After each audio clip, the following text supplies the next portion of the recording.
Donc, un éditeur comme Onipress publie aussi des histoires avec des personnages gays. Par exemple, Onipress, c'est un éditeur effectivement indépendant qui publie des bandes dessinées qui sont effectivement plus du mainstream, mais qui sont quand même pas non plus complètement de l'underground total. C'est généralement du noir et blanc. Il y a des bandes qui sont publiées dans les blogs, par exemple, comme Northworld, qui a commencé sous forme de site de bande dessinée en ligne. Et donc, il y a des bandes dessinées. Wait, like I mentioned Love and Rockets before, but that's a long-running one that has been with Fantagraphics.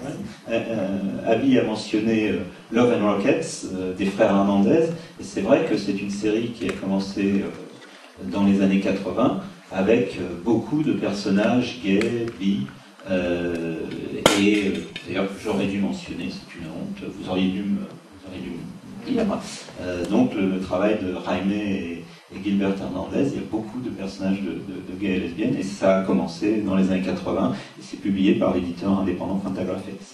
Vous avez beaucoup parlé de la sexualité des auteurs concernant donc, les comics gays. Est-ce que vous pensez que c'est quelque chose de vraiment important que l'auteur il soit lui-même donc Alors justement, là on vient de parler de Love and Rockets, et en fait Love and Rockets c'est fait par Jaime et Gilbert Hernandez. Il y a des personnages de gays et de lesbiennes, et les auteurs sont hétérosexuels. Il n'y a pas de...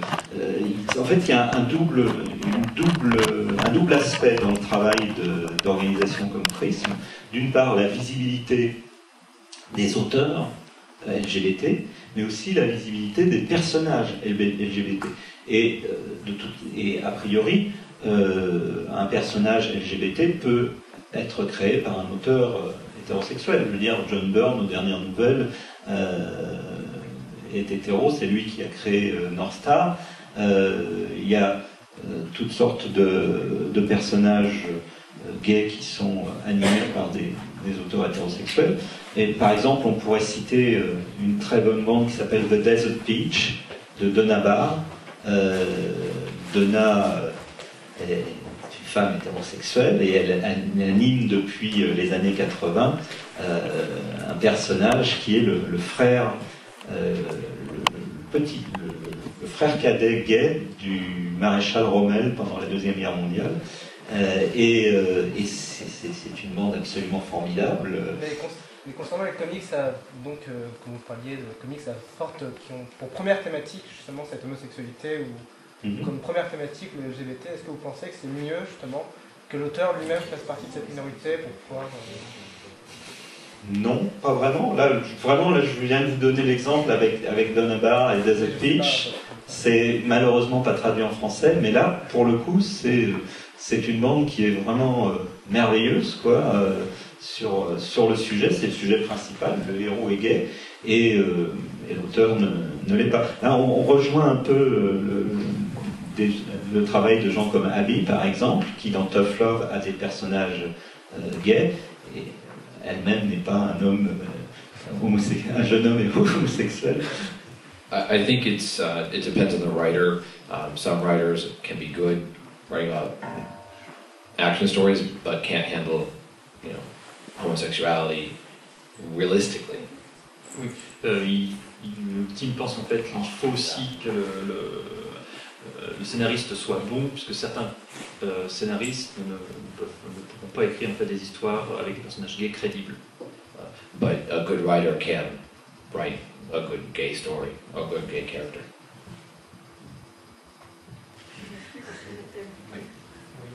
Justement, comme on en parlait tout à l'heure, il y a une nouvelle série Detective Comics avec une personnage de Batwoman qui est donc gay, qui est lesbienne, qui sort depuis quelques mois. J'ai envie de savoir si Paige et Libby, le même type, d'ailleurs, l'avaient lu, et ce qu'elles en pensaient, la manière dont la sexualité du personnage était abordée.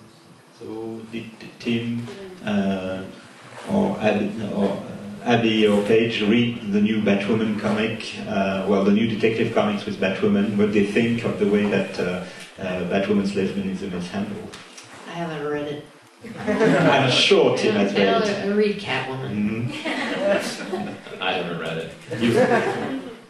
I really like the art, but I haven't gotten a chance to read it, and it's Greg Rucka, right? Yeah, I like Greg Rucka, so I'm expecting I will like it. But I really admire the art they chose. I love her shoes are flat. J'en ai lu un peu et pour l'instant, de toute façon, j'ai pas beaucoup vu de la sexualité traitée dans les histoires de Detective Comics. J'ai juste commencé avec Detective Comics. Et Xavier, tu en as lu? Non.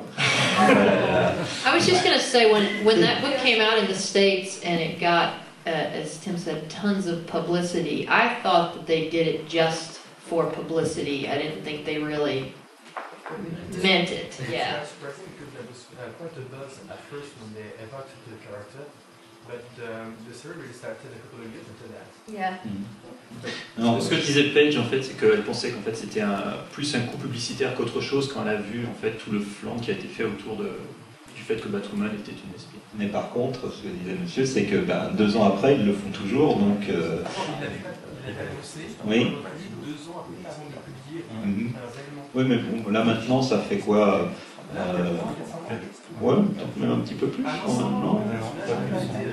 Il a été introduit dans une série qui date de 3 ans, Mhm. et ils ont beaucoup parlé du personnage, ils ont parlé d'une série donc, qui serait le personnage principal, qui n'est sorti que depuis 400 ans. Oui, c'est vrai qu'il y a eu un écart assez étrange entre le moment où ils ont effectivement fait ce buzz autour du personnage et sa première apparition.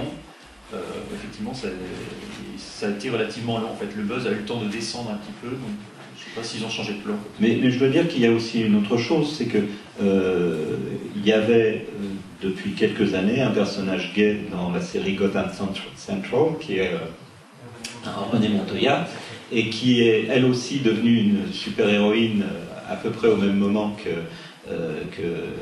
Batwoman, puisque maintenant c'est The Question, et qu'elle se trouve en backup de Detective Comics.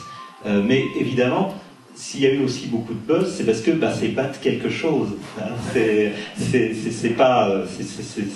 pas Batman, mais bon, c'est Batwoman. Donc il y a une nouvelle Batwoman. La plupart des gens ne savaient même pas qu'il y avait une Batwoman par le passé. Et en plus, elle est lesbienne. Donc là, ça va faire les infos.